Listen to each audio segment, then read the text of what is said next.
Hello everyone, welcome to another tutorial of Windows 11 here. So in this video, I'm going to show you how to disable or enable the Windows Defender in your Windows 11 here. So first of all, you just need to go to your start menu here, click on start menu, then you just need to open the settings option here. So Windows Defender is an antivirus option in Windows 11 here.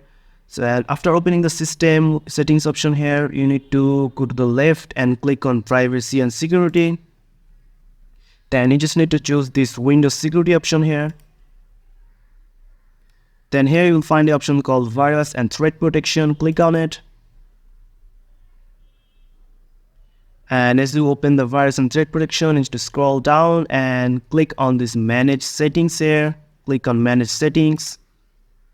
And here you'll find the real-time protection, which is the Windows Defender here. So sometimes you need to turn it off to install some third-party apps or games here. So just toggle this button here.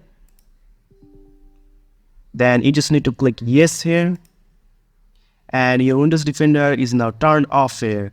So remember, this Windows security will turn on again if you restart your computer.